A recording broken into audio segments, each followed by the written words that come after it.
You're watching a multi-part presentation, and this is Chapter 9. So if you want to start with Chapter 1, go ahead and click right here.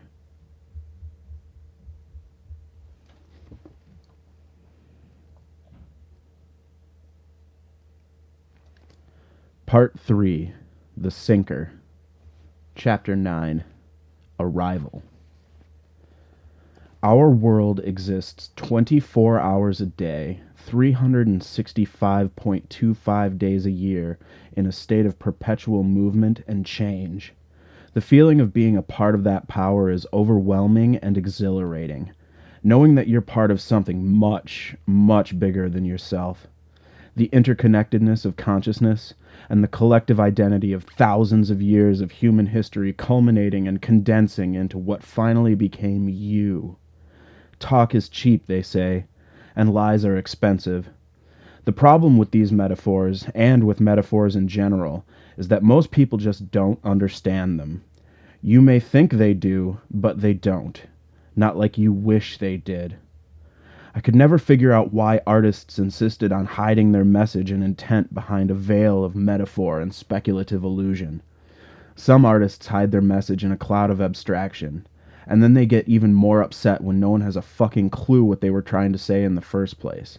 Being intentionally ambiguous, hinting at things you want to talk about without saying them for what they are, and then being surprised when no one understands what you're trying to say. Name the feeling. Name the thought. Name the experience. Say what it is that you're trying to say. Art is about symbolic meaning, of course, but increasing the layers of abstraction only decreases the chances of people understanding the intent. We want a weekend read with a good twist. We want a 3-minute radio hit with a catchy hook, and we want a pretty picture on the wall of a place we've never been. We want a song to dance to. We want other people to dance with us. We want genres, we want styles. We want beauty and we want variety. We want the new, the old, the trendy, the underground, and the never-before-seen. We want exciting, and we want state-of-the-art, but that doesn't mean we've lost respect for what came before either. These cravings don't come about because we're spoon-fed or stupid. It's because we've demanded choice and subsequently received it. Beggars cannot be choosers, no matter how much they might try. The only choosers in this life are the artists. Those unabashedly fearless in describing exactly what we should want and feel. This is the world we've asked for, and this is the world that we've received. Technology worship and idiocy aside, looking past the famine and nuclear proliferation, ignoring the debt crises and plastic oceans, at least we're still trying to make things beautiful. Some of us don't want to hear about the fear and the violence. Some of us take relief knowing that we're not the only ones suffering. We want feelings we can relate to, new ideas, greater prospects, and a value to place on our personal experiences. We want something we can digest, understand, something we can talk about with our friends and say, "Did you see this?" Our attention span lasts minutes, seconds even, but it's our attention nonetheless. If you want it, you'll have to come and get it. We are the transient generation, the vagabonds off to find ourselves. Our lives are our forms of art. We want to belong, but we don't know what to belong to. We want to work hard, but we don't know what to work for. We want to love, but we don't know how to love anyone but ourselves. We want to fight, but we don't want to fight with each other. We want to struggle, to anguish, to toil, and to sacrifice like those that came before us.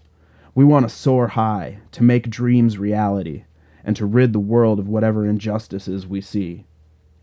We have the will, the commitment, the perseverance, and the sparkle in our eyes.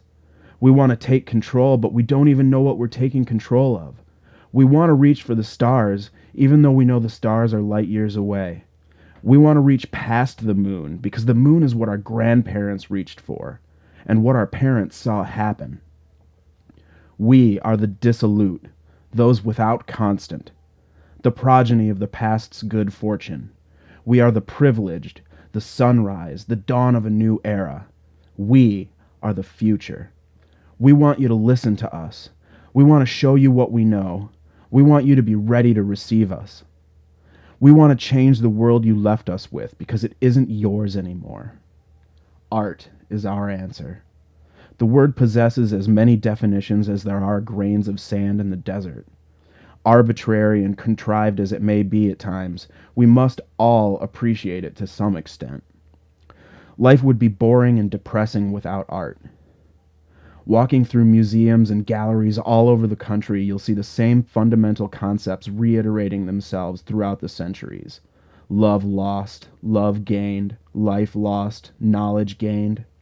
Oppression from those above you on the ladder, and indignation from those below. Frustration alleviated, wickedness vanquished, and longing requited. Vain sacrifice admonished or beguiled. Metaphor twisted and changed, gnarled and misguided. Misunderstood equivocation, and obfuscation amidst layers of abstraction. We explore the meaning of historical allegories like mythic heroes, endless wars, winners' histories, and losers' defeats. We express our opinions on the past, present, and future. We establish moods and conjure emotions. Through cycles of deliverance and subjugation comes the distillation of new creative ideas. Anything can be art. View an Andy Warhol exhibit. Watch a Kubrick film. Listen to John Cage, hell, or even Merzbow. Good luck getting your grandparents to listen to that stuff for more than 30 seconds. Once, when I was in Washington, D.C., there was an artist who installed a polar bear in a suit pushing a shopping cart in the middle of the National Mall, and there was a bomb squad sent to assess the threat level. I couldn't decide what the better photo op was, the polar bear with a shopping cart, or a federal agent pointing an assault rifle at it. Every day, all across the country, kids with paint markers and spray cans create art on our city streets and get arrested for it. Art is controversial. Art stretches our boundaries. Art makes our lives exciting. Art gives us a reason to live that exciting life without fearing the hollow abandon it might expose. I see art on the highway, in the way the buildings appear on the horizon when you're coming into a city, the subtle masonry patterns used on overpass bridges, or on the walls that block the droning sound of the black snake of commerce, the personal touches of the surveyors and city planners, the cars we drive, their works of art, the colors, the shapes, the contours, the machinery, the design. The billboards are art, the light poles, the very things that we take for granted are art. Architecture is art. Infrastructure is art.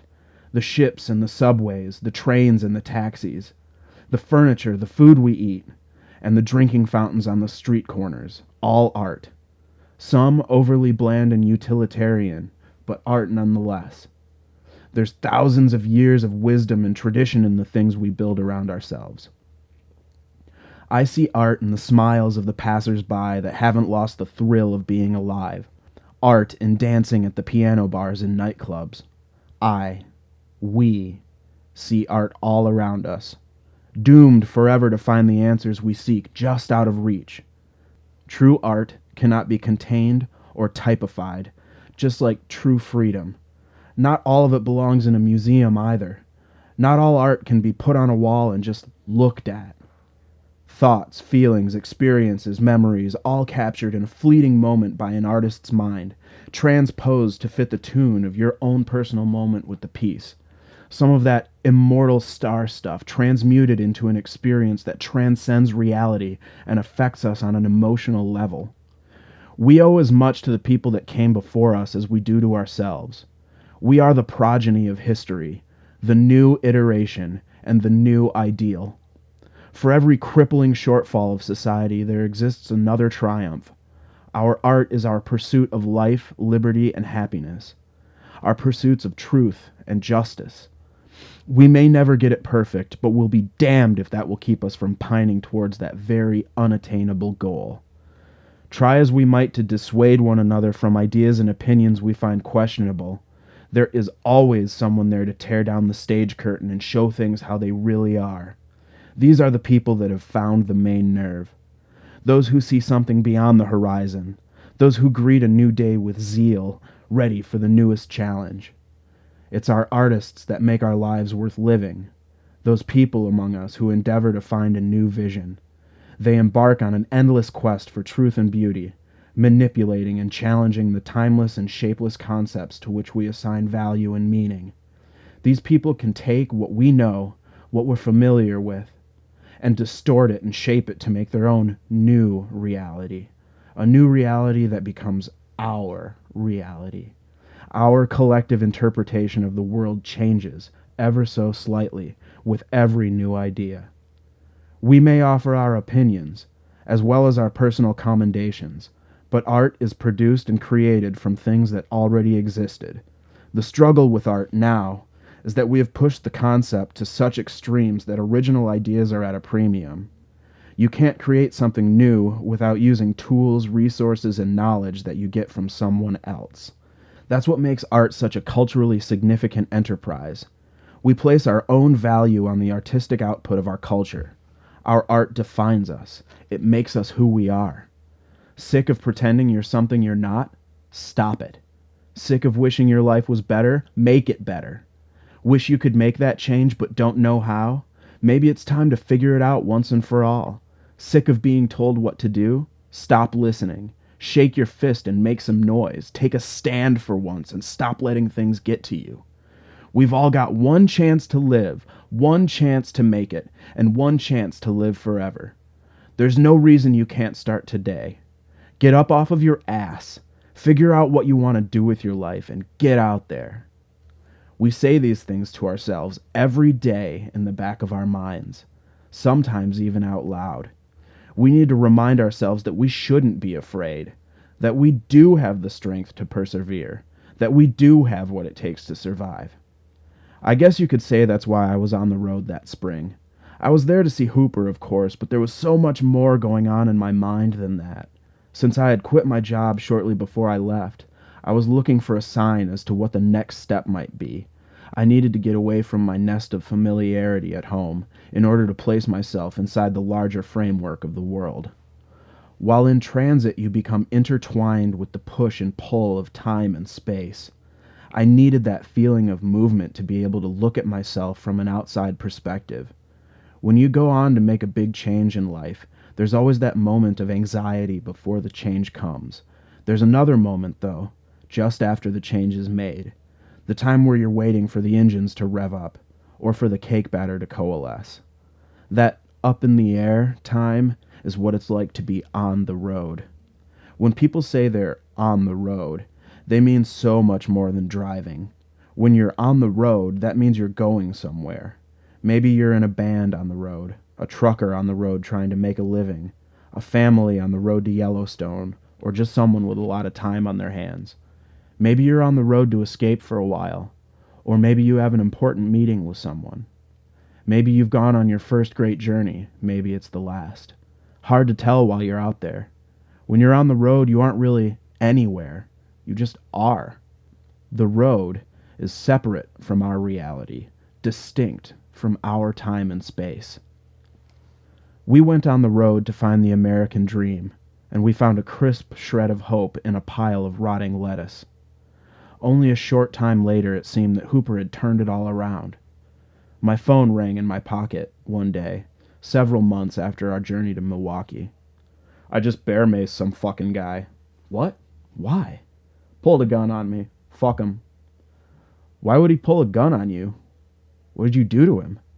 The bastard tailgated me for miles and then cut me off, so I flipped him off, rode on his bumper and screamed, "Redneck shit dick bastard fuckhead," out of the window at the next red light.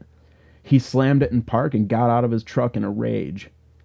Holy shit, so you bear maced him when he came out? You just had it lying around? Been seeing a lot of bears down there in Chapel Hill? You never know what type of wretched scumbag you'll run into in my line of work these days. All sorts of mongrels roaming the streets. It's best to be prepared. Bear mace doesn't kill. It incapacitates from a safe distance. He started coming at me, waving his gun like some fucking gangster, so I gave him a dose of spray can reason. Oh yeah, because that's completely rational, Hooper. Blasting dudes in the face with fucking bear mace? What the fuck? He had it coming. Better than me with a redneck bullet in my face. I was only subverting the power structure of the situation. Cheaters always win. You're lucky you didn't get shot, you fucking animal. He was being chased by the police. I assisted the pigs.